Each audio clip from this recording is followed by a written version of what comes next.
Well, good afternoon and welcome to our first Afternoon Light Live for 2026. And today's conversation for us here at the Robert Menzies Institute could not be more apt to start our year's activities. It is one on history, and not just any history, of course, but our history, Australia's history. It's our inheritance, it defines our identity and our values, and it tells us from where these essential building blocks for our nation come. It's an honour to have our guest here with us today, Tony Abbott, the 28th Prime Minister of Australia, and the author of a new, extremely important book on Australian history, just here. And I think, given all of that, there is no one better to speak on this topic, perhaps apart from Geoffrey Blaney. I think you'd agree, Tony. Look, until quite recently, it was taken for granted that Australia was a country its citizens could take pride in. We are a nation with an Indigenous heritage, a British foundation and an immigrant character.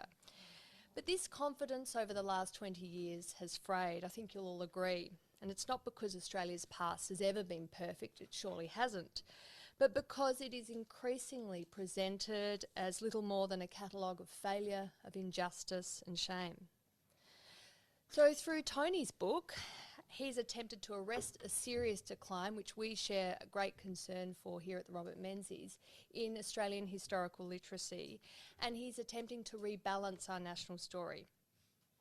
And this book is really special because at its heart, it has a conviction that it's individuals that matter, that nations are built not by words and deeds, but by people, for better or worse, and that each generation has a responsibility not just to judge the past, but to understand it and be worthy of what is inherited. Now, today is the 20th of January, and for those of you who know your Robert Menzies history, it's a particularly fitting day for a discussion of the role of individuals in our history because it's the 60th anniversary of Sir Robert's announcement of his retirement from the Prime Ministership and political life. We'll get on to discuss this now, but before we do, for those online, hello and welcome, and for those in our live audience here at the Menzies Institute Museum, welcome. It's a full house today, which is fantastic. We will begin with 30 minutes of conversation between me and Tony, and then 30 minutes of live Q&A. Studio audience has already had an opportunity to send in your questions, and thank you for those of you who have done that. The online audience, you can send in questions through the discussion. There's a Q&A box at the bottom of your screen, so please do that, and I will receive them on my phone and attempt to read them out to Tony as we go on. Well, without further ado, Tony Abbott, welcome to Afternoon Light Live. Georgina, it's lovely to be here, and it's lovely to be at this fabulous institute commemorating the lifetimes and the good works and the ongoing legacy of our longest-serving Prime Minister. Well, it's great to have you here, Tony, and you can see but Australian educational history. This book, Tony, is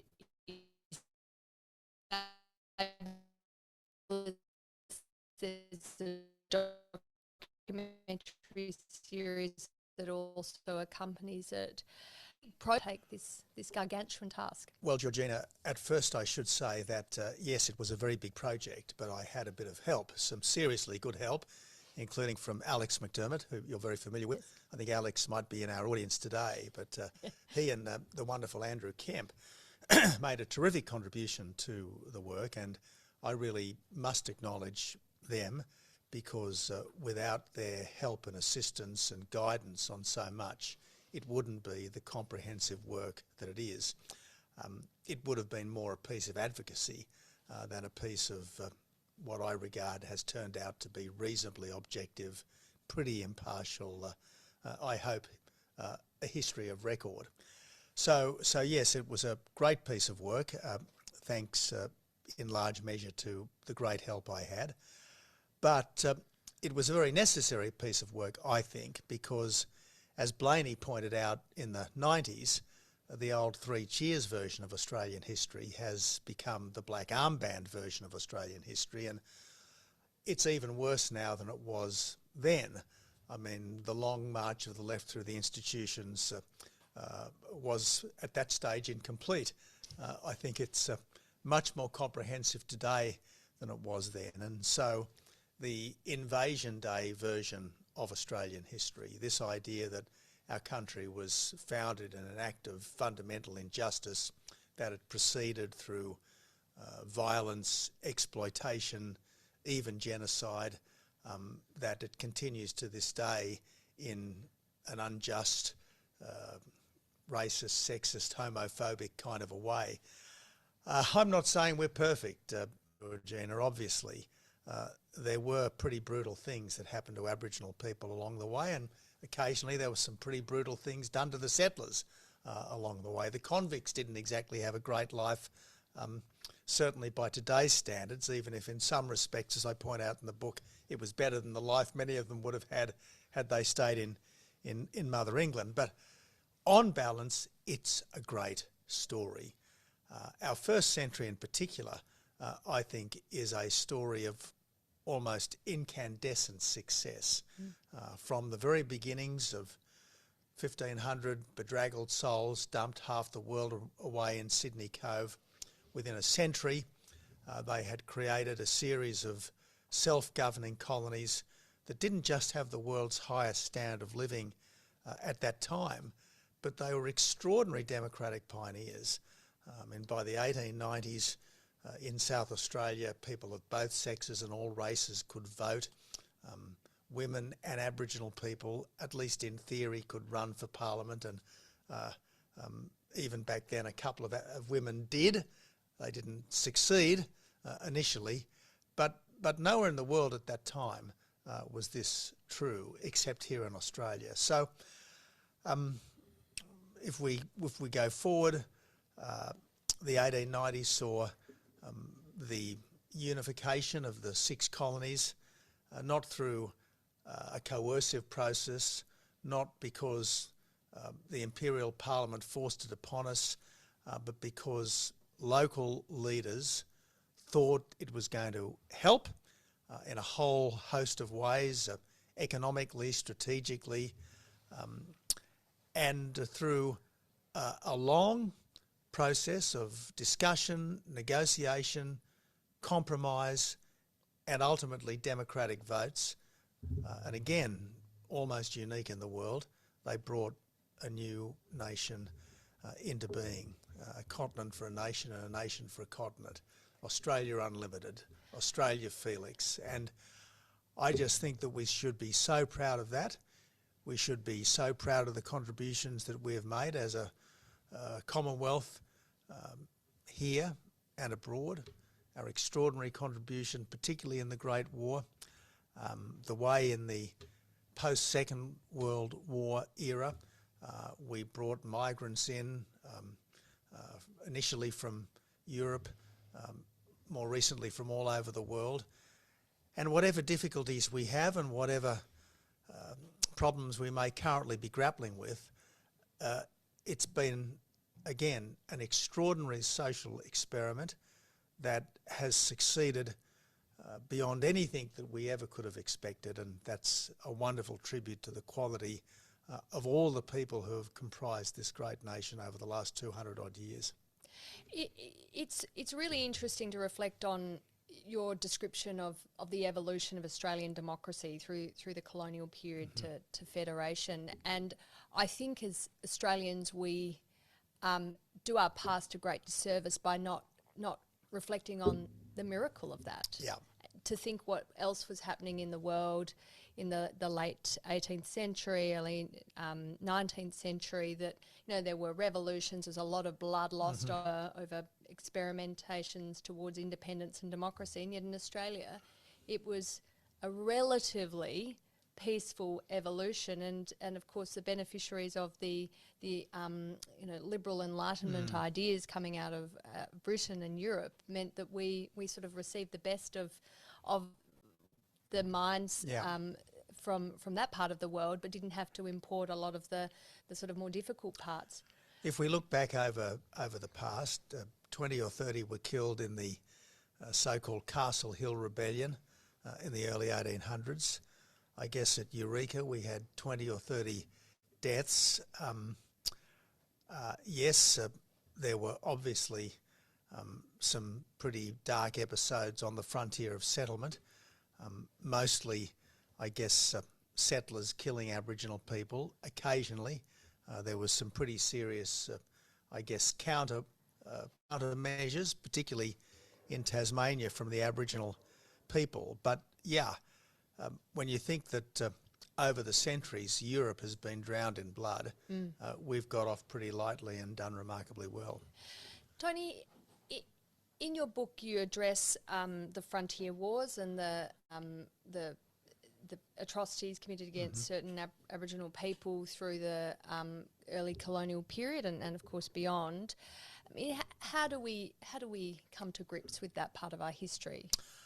Well, I suppose the first thing to say is that we can't change our history. It is what it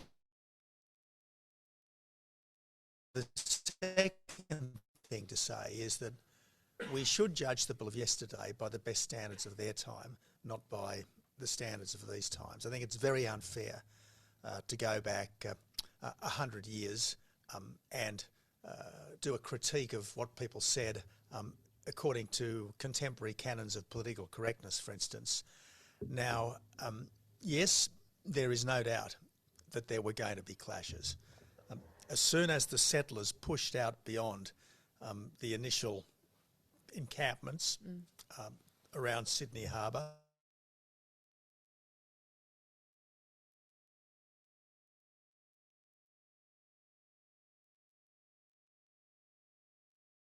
holes, the wildlife,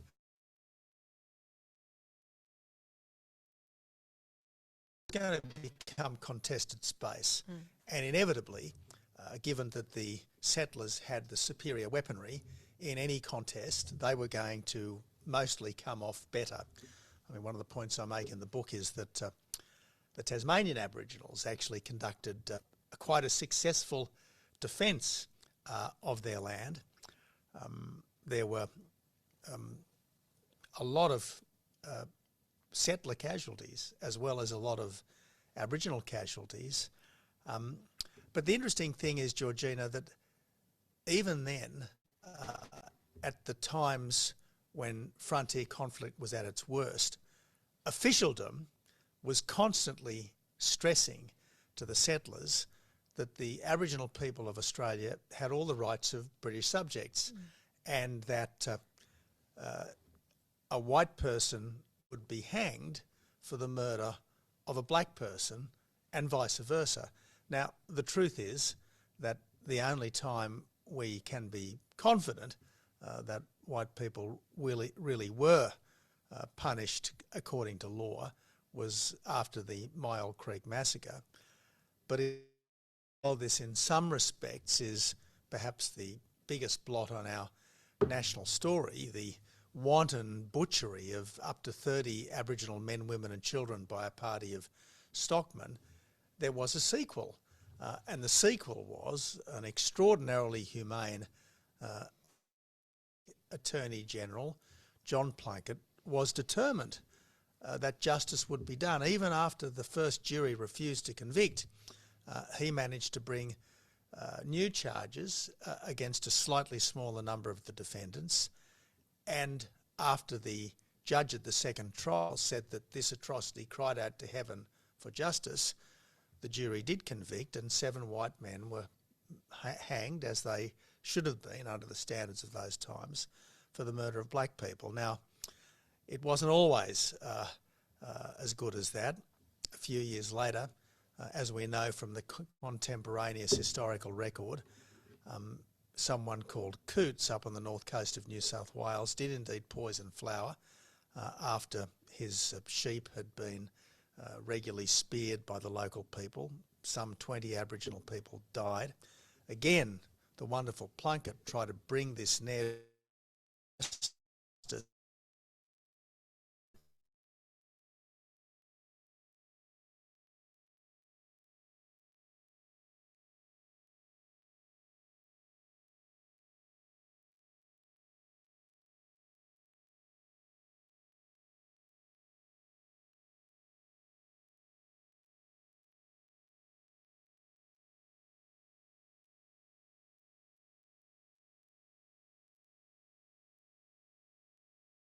towns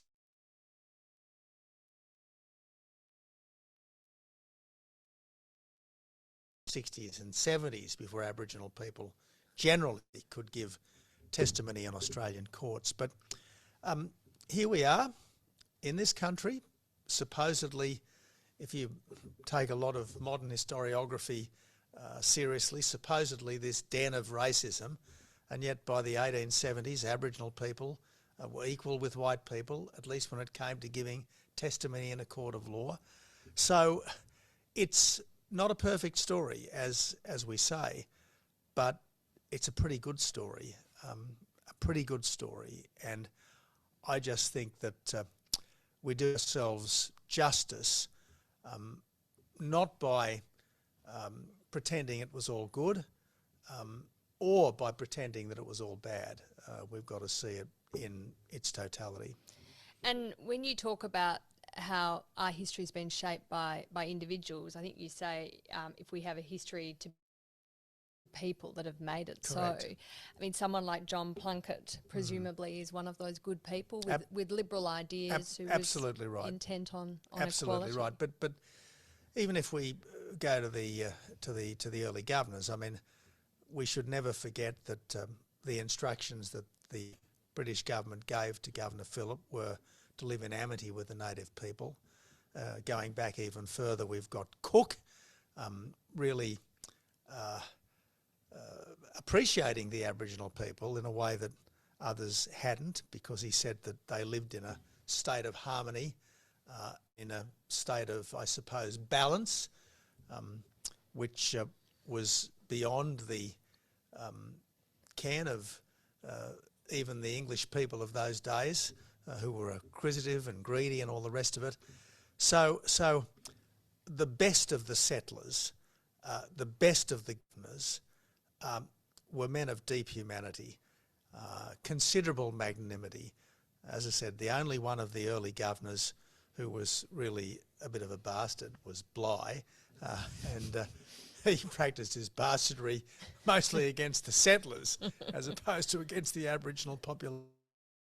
For want of being parochial, but of course will be parochial, I was very pleased to read your praise of the sort of liberal project that was South Australia, in the development of the colony of South Australia in the 1830s. Yep.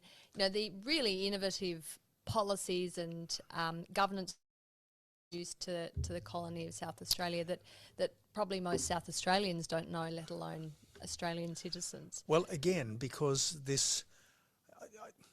I mean, I think one of the reasons why this book has been, so far at least, extremely well received is because most Australians know in the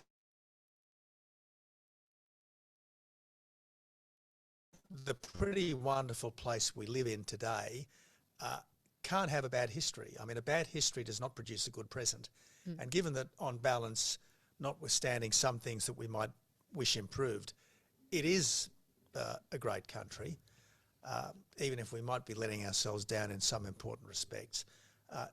A great country can't have been the product of a horrible past. So I think people sense deep down that it is a good history, or at least it would be a good history if they were familiar with it, and they instinctively are uncomfortable with the Black Armband Invasion Day, we're all a bunch of racists narrative, and this book has, in a sense, validated their instincts by telling them a better story than the one that we typically get from the sort of historians that go onto the ABC or publish in The Age. Or appear at Writers' Festivals. Or indeed appear at Writers' Festivals. Now, although you were going I was invited. Yeah, you were. Yeah. That was an aberration, Tony. And to give... Some of us have speculated that's why they cancelled Adelaide Writers' Week. It wasn't Round Abdel Fattah, it was you. That's right. Well, look, to give the former publisher of Melbourne University Press her due, she did publish my book Battle Lines, and I'm very grateful to her. And I have a personal friendship with Louise Adler, even though she and I would radically disagree on almost everything. And she did ring me before Christmas, very insistent that I should appear at the Adelaide Writers' Week, and I was very happy to do so, and I'm sorry that it's been cancelled. Funnily enough, unlike Ms. Randall Fatter, my invitation has not been renewed for next year. Well, you heard it here first, and perhaps that will be reviewed and renewed. Tony, we're 20 minutes into our bit of the chat, and we haven't even got to the 20th century. But perhaps there's a reason for that, because the 19th century is so little. You know, people are so unfamiliar with it. But there was a very important moment, the beginning of the 20th century, and that was, of course, our federation. Now, we had the 125th anniversary of federation on New Year's Day, and probably most people were recovering from a small hangover from the much commentary, or the government making maybe they did and I just missed it with my said hangover, but I am astounded at how little focus is put on the miracle of federation, the importance of federation, and that when you talk about the sort of Australian myth making, it's more about Gallipoli and the Anzacs, and not about the federation. Is there a reason for that, do you think, or is it because Australians don't like to, I think Australians are interested in their past, but institutionally we haven't been very interested in our past, and I think there's a disconnect there. Look, that's a very good point. I guess we're not jingoistic flag wavers, and that's probably to our credit. But I do think, again, as a bit of a byproduct of the black armband view, at least in official circles, there is this ambivalence. We're coming up to Australia Day, and it seems somewhat muted this year, perhaps because of the impact of the Bondi massacre. But normally, in the lead up to Australia Day, there's this chorus of criticism saying that this is not a day for anyone to celebrate because it marks the end of Indigenous sovereignty, so to speak. So I think it has been a bit contaminated, and I just think that we've got to get over ourselves, and I think we've got to accept that the history is what it is. On balance, our forebears much more decency than not, and if we believe that we've got to make the most of things, well, we should honour what is, and with confidence that we are a decent people, go on to build the best possible future.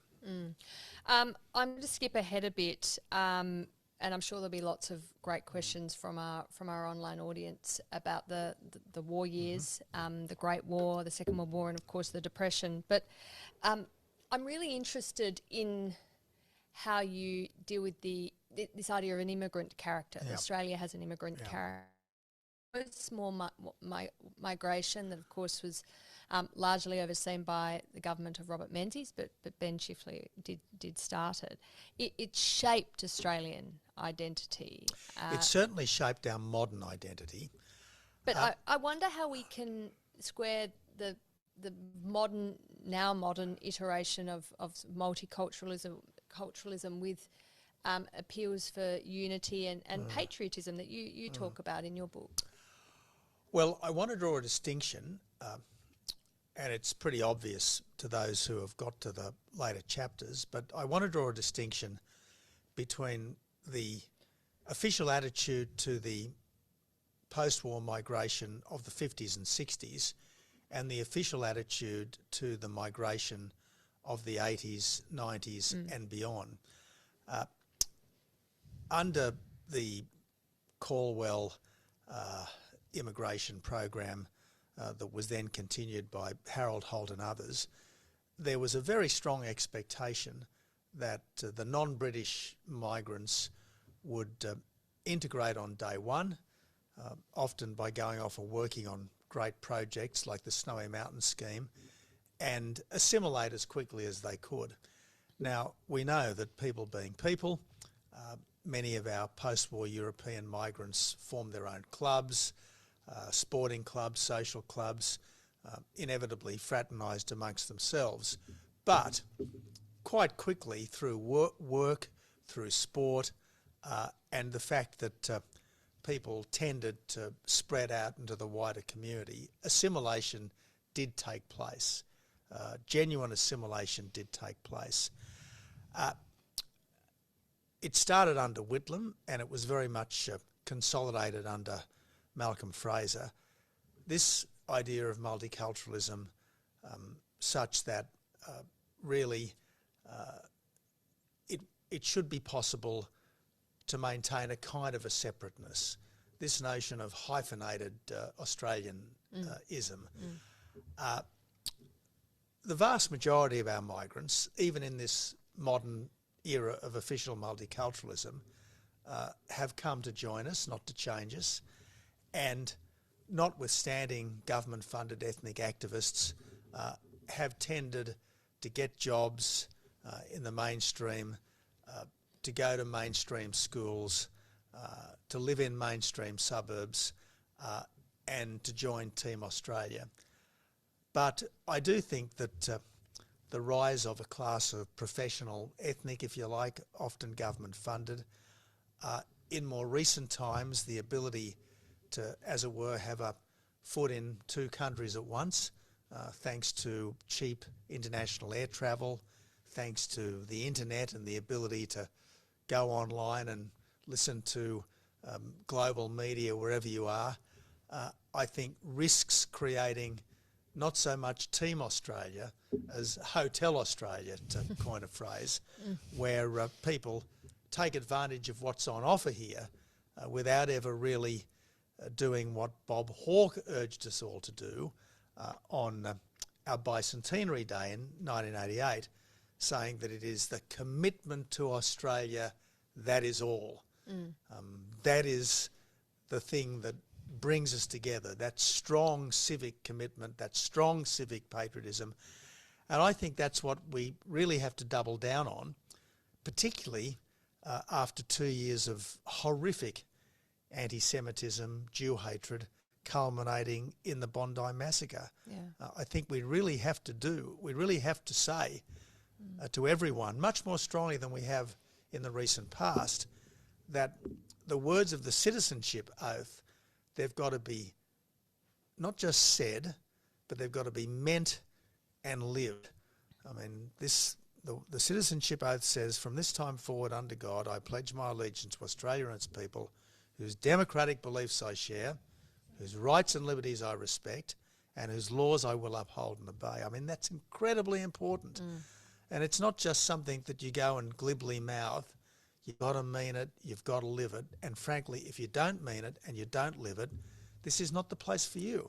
Why are you here? If you're just here because you think you like what you've seen on TV, or your rallies have said that it's pretty easy to get government benefits or whatever it is, if you think that you can recreate some Chinese Communist Party cell in Australia, if you think that you can build a caliphate here in Australia, I'm sorry, that's un-Australian. So I just think that there's got to be a much stronger official emphasis on the Australian way of life, on our core Anglo-Celtic culture, on our foundational Judeo-Christian ethos. I really think we do need to be recalled to our best selves in the wake of the Bondi massacre. Values matter here, don't they? We've got 1 minute to go for our chat, Tony, and of course it would be remiss of me not to go to Menzies. You write about the Menzies era in a whole chapter, which is great. It deserved it. That it was an era of vast change, not the sort of sleepwalking through the 50s, 60s that some particularly former Labor Prime Ministers would style it as.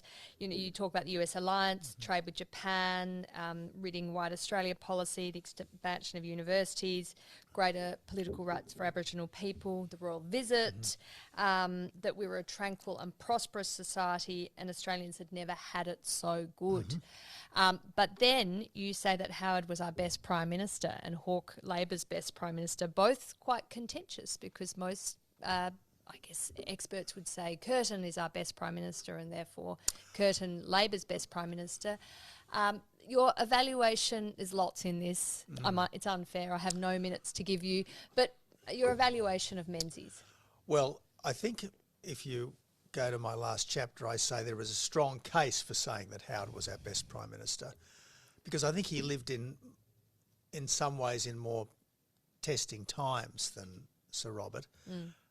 I know no times are easy while you're living through them. It's only looking back that they look golden. It's only with the benefit of nostalgia that they look so wonderful. But I mean, the 1950s and 60s was certainly a time when the long Anglo-American ascendancy really did look well set, very pervasive, notwithstanding the Cold War, which was yet to be won.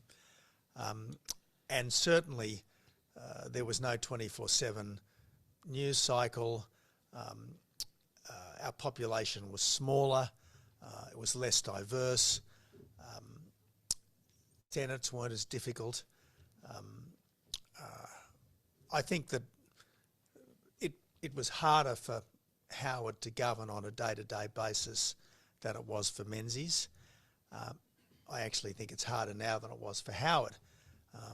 It's one of the reasons why none of Howard's successors have come close to him in terms of achievements, myself obviously included.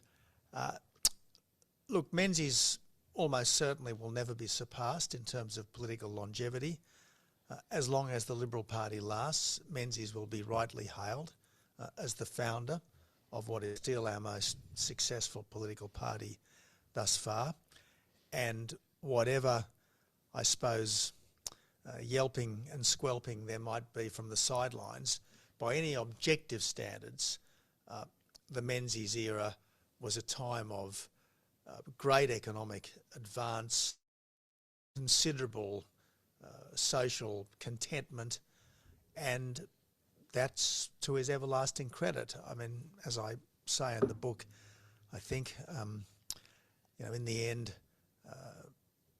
it's individuals who make the most of their own lives, and it's really only at the margins most of the time that government significantly impacts on them. Nevertheless, over time, government does make a vast difference, and the fact that we did so well for so long with Menzies at the helm is an extraordinary personal achievement of his. I mean, one of the other things that I guess writing this book really reinforced to me is the human factor in history. I mean, imagine if Halifax and not Churchill had become British Prime Minister in 1940. Imagine if someone else was the US President right now.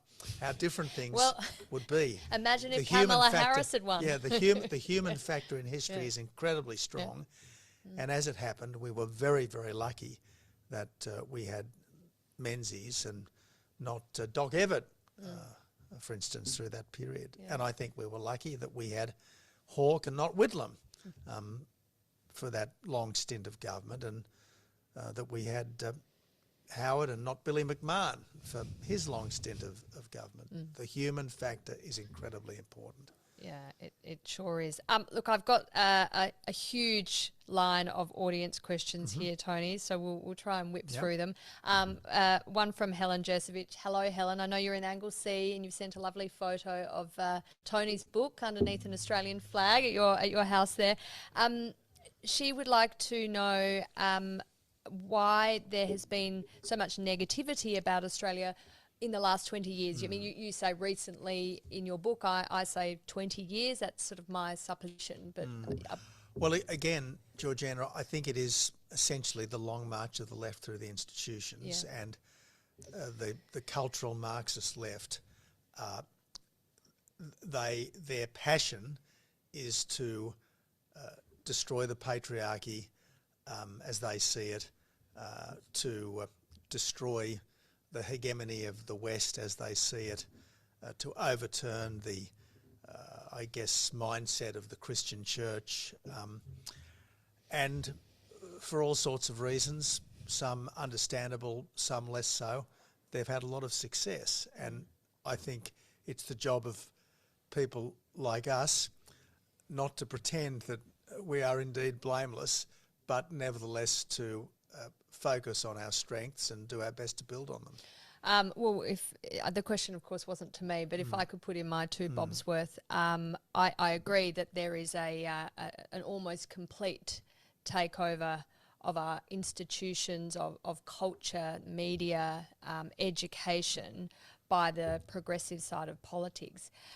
But the problem is the right hasn't put up any fight. There's a sort of a disinterest. There's a focus on, we'll make sure we're worried about the economy and defence, but education, well, that's sort of a left-wing policy area.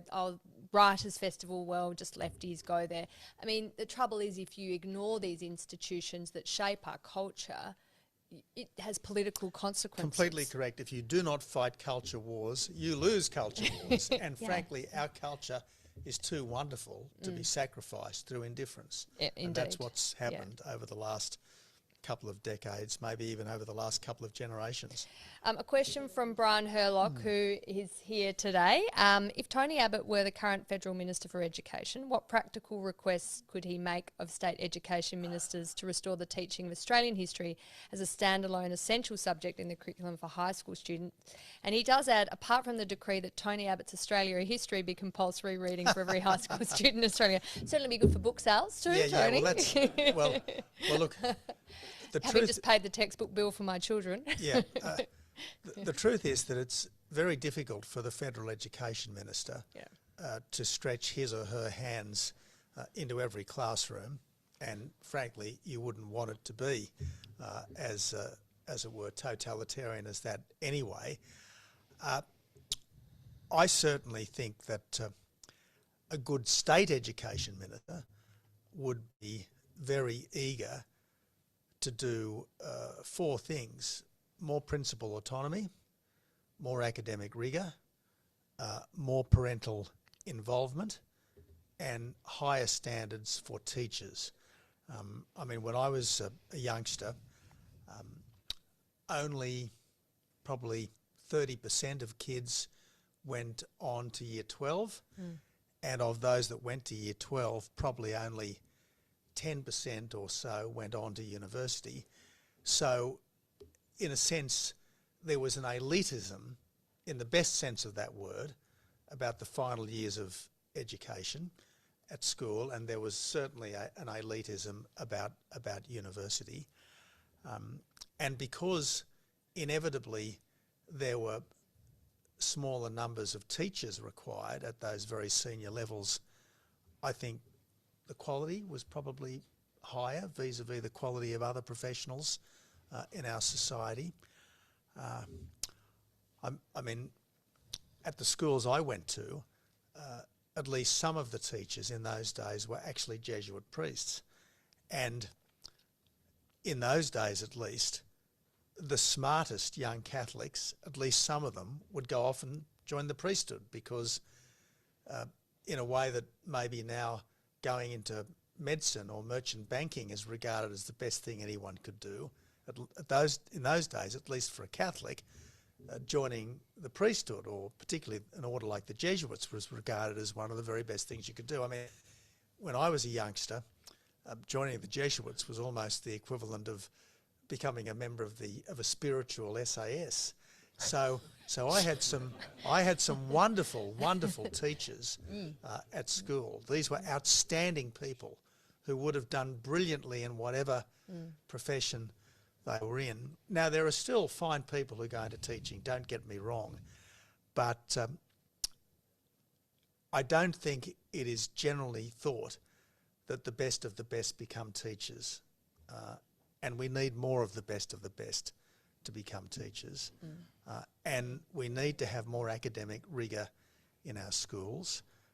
If you look at the comparative league tables of academic achievement by the year 8, year 10, etc., school kids in different countries. I mean, the Singaporeans and the Chinese and the Koreans are right up there. Yeah. I think the British and the Americans are still not doing too badly, but we're falling down the ranks with appalling rapidity. Yeah. And so we really do need, I think, an absolutely galvanic movement in our education system. Too many people go to university, frankly, these days. Yeah. I mean, the idea that 50% of school leavers should go off to university when only so many can be doctors, only so many can be lawyers, only so many can be engineers, only so many can be architects. What are all the others doing? They're doing XYZ studies, or they're doing marketing in this. And now we just don't need all of this. What we do need is we need more carpenters, we need more electricians, we need more welders, we need more builders, we need more IT coders, etc. And a lot of them aren't going to come out of university. In fact, I know we're getting a bit off the topic, Georgina, but I was not long ago in America, and I spent a bit of time in the Peter Thiel ecosystem. Yeah. He's one of the tech bros who are so influential in contemporary America, and there are these things called Thiel Fellows, and Peter Thiel gives these bright young kids a couple of $100,000 on condition that they don't go to university. They don't go to university, and in fact they start businesses, particularly high-tech businesses, and some of these people are doing remarkably well. Yeah. And the Thiel view is that if they go to university, many of them will have the imagination and the initiative driven out of them. And so often today we find youngsters going from school to university effectively to put off adulthood for 3 or 4 years, and they get their heads filled with a lot of ideological nonsense in many cases. They accumulate $50,000 to $100,000 worth of debt. They waste a couple of years of their life, and they are no closer to getting a meaningful employment future. I mean, if you look at graduate salaries, the gulf between graduate and non-graduate salaries that was pretty substantial a generation ago is much, much smaller today. Yeah. Well, I think there is a debate, that a genuinely thoughtful policy debate around the role of universities and university education that we haven't had. Quite apart from the fact that so-called export education is effectively driving immigration numbers at the moment, and arguably, I would say, doing absolutely nothing for the quality of the education, given that so many of our overseas students are not as fluent in the language of instruction as they should be, and so many of these group assignments seem to be a way of ensuring that people who aren't as eloquent as they might be can still pass the exams. A question from an academic here at Melbourne University, Holly Lawford-Smith. I think, yes, Holly's here with us today on a completely different topic, but she is someone who is expert in gender studies, I believe. So Holly has asked, in your book you describe Australia's relationship with Britain as more than an ethnic affiliation, that it's an intimate association. And she wants to understand, what do you mean by an intimate association? And we loved this question of Holly's. We've already discussed it in the office and have our own views, but what is yours, Tony? Well, Churchill used to talk about the English-speaking peoples, and I think I stand in that tradition. I'm one of those people who think that the main English-speaking countries are, sure, juridically separate entities, but I don't think they're foreign in any meaningful sense. I don't think an Australian living in Britain feels like he's living in a foreign country. Likewise, I don't think Britons living in Australia feel like they're living in a foreign country. America's a little bit more exotic, but even in America, I think that Australians feel very much at home, and likewise Americans here in Australia. So I like to think that the main English-speaking countries are sort of sibling countries, and I think that other countries where English is widely spoken, or where Western concepts of modernity have widely taken root, whether that's Singapore or India or Israel, maybe even Japan, are places which we have a great deal of, as it were, at homeness, and I want to see the brotherhood of men and women extended, but I think that you best create a kind of amicable world community by building on the associations that you've already got. And plainly, if we're talking about the main English-speaking countries, they've got associations of institutions, they've got associations of history, they've got associations of peoples, and let's make the most of all of that. And a question from Nick Warland, who's in Brisbane. Thanks, Nick, for sending this through. He would like to, without wanting to conflate topics, you've undertaken a project to defend and celebrate Australia's story and legacy. Why do Liberals, that's capital L Liberals, find it difficult to do the same in a political sense? Okay. Well, look, I think that the quality of political leadership waxes and wanes. We had, I think, a high quality of political leadership in the Federation era. I certainly think that Menzies was a towering giant, but there were a lot of very strong lieutenants in that era. I think that the Hawke-Howard period was a bit of a contemporary golden age, when we had 25 years of, on balance, pretty good government and a lot of economic reform, all of which was beneficial, and much of it was overdue. I think that over the last decade and a half or so, things haven't been as good, and I just think that we need to encourage better people to take an interest in public life. And I think that's true on both sides of the fence. I mean, I look at the current front bench, Labor front bench, and I think of the Hawke front bench. I don't think even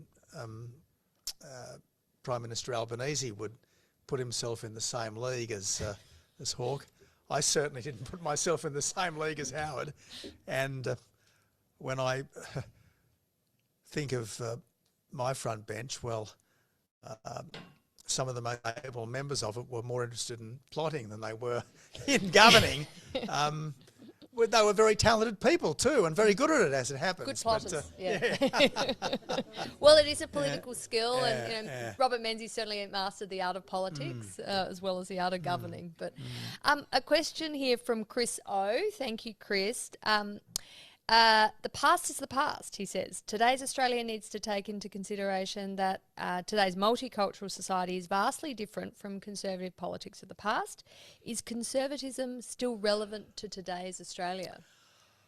Well, at heart, conservatism is respect for everything that's made us. Our family, our neighbourhood, our faith, the literature that we read, the history that we are helping to create in our own lives in big ways or in small ways. And there's got to be some kind of glue that holds Australia together. And at a very basic level, I suppose that's got to be the language that we speak. It's got to be the institutions that we contribute to and that preside over the commanding heights of our society. And I think it's got to be a knowledge and appreciation of our past. And the past is not just, as it were, the ethnic past, it's the cultural past. One of the many nice things that happened during the production of the doco, the Sky doco that you were part of, Georgina, was a discussion in a very multi-ethnic Anglican high school in Western Sydney. And the youngster in year 11 who knew best the story of the Anzacs was actually the son of Zimbabwean migrants. Now, you looked at this guy and he didn't look like your typical Anglo-Celtic Australian, I've got to say, but he talked about our ancestors. And if you're an Australian, doesn't matter whether your ethnic background is Chinese or Indian or African or Anglo-Irish, the Anzacs are our ancestors as Australians. Well, I mean, as a comment, the winners of our high school speech competition last year, the 3 winners, were all the children of migrants, that first generation Australians. So, you know, they were talking proudly of their history. As the kids of people who were born elsewhere. So I think, you know, that's well shared by the younger generation. A question here from Dave Windsor. Great book, well written. Was a great interview earlier done by John Anderson about his ancestry. Have you, Tony, heard any other stories since publishing the book that might be inclined to include in the second edition? Well, all the time I'm thinking to myself, maybe I need to do this in the next edition. And for instance, Georgina, you were good enough to give me, before this podcast began, a volume of Sir Robert Menzies' poetry.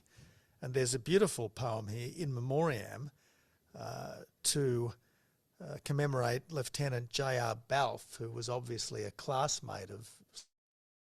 And as we know, Sir Rob didn't serve in the Great War, and indeed he was often criticised for that, and I suspect much of his subsequent life was, in a sense, his self-consciousness of the need to serve in the same way that his brothers had served and many of his contemporaries had served. So, I mean, this lovely poem that Sir Robert wrote at the time, in 1915, probably should find its way into a second edition, just to help explain Menzies' attitude to the Great War, and I guess to make it clear that it wasn't that he had no appreciation of the soldier's life, and indeed, in a sense, no desire to be part of it. I mean, this poem is no one who wrote a poem of this quality was someone who was indifferent to the life of a soldier.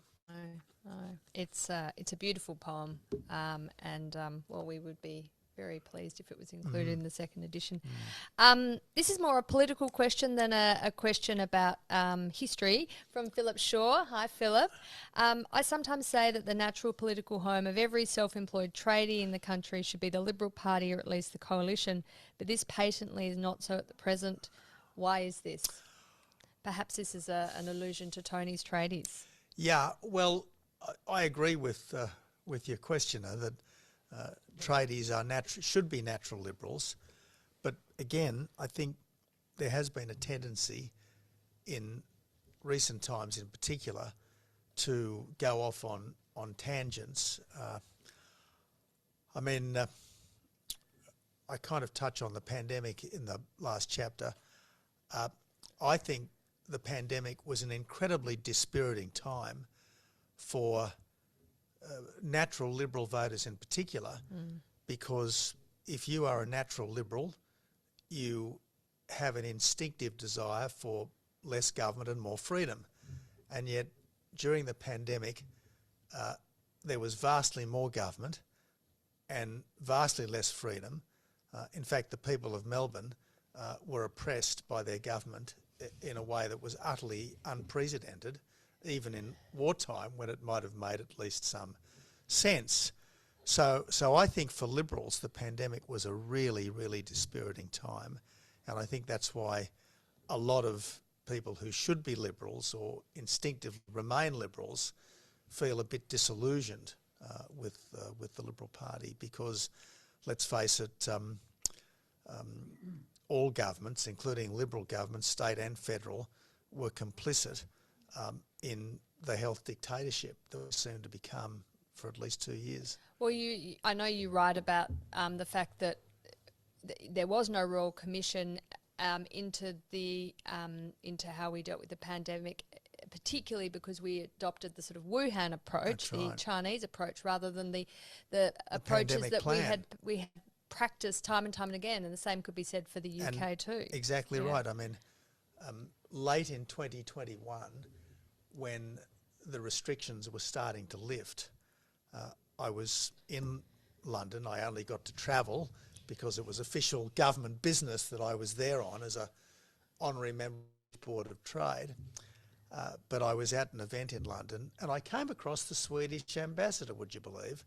And I congratulated him for representing a country which alone had stood against the Wuhan plan. And he said to me, he said, you know, we had just copied the British pandemic plan, totally copied the British pandemic plan. The difference was we followed it and Britain didn't. And of course Sweden had probably long run better health outcomes than Britain, vastly better economic outcomes, and I'd say vastly better mental health outcomes because people weren't locked up for 2 years. They weren't under house imprisonment effectively for 2 years. Yeah. A question here from Leon from Curtin Uni Rugby in the Golden West. As a Sydney Uni Rugby stalwart, any chance of a guest? We get all types here, Tony. You do. Look, if I'm there during the rugby season and I've got a spare hour or so, mind you, in my day at Sydney University, we were still in the Brohoff-Rosenblum era of rugby. Remember, I come from South Australia. Yes, so I have no idea what you're talking about. I'm speaking a foreign language you to you really Aussie are. rules types. Yeah. But in that era, Sydney University believed that you won a scrum or you won a line out, you gave the ball to the 5'8", who kicked it forward, and then you had another scrum and another line out. And maybe when you got to within about 5 yards of the other person's try line, you'd try a pushover try. So that was, I don't know whether they want to play that in Western Australia. That is literally Mandarin to me, Tony. But I'm sure that Leon from Curtin Uni Rugby understood. Yes. And that is the important thing here. One final question from me. We've got just a couple of minutes. And sorry to all those who've sent in questions. There's buckets of them. But we do our best, and sometimes we can't quite get there. Tony, you finished the book in the sort of, I guess, presentish day. You talk about when does history become contemporary politics, current affairs. You became an MP in the 94 election.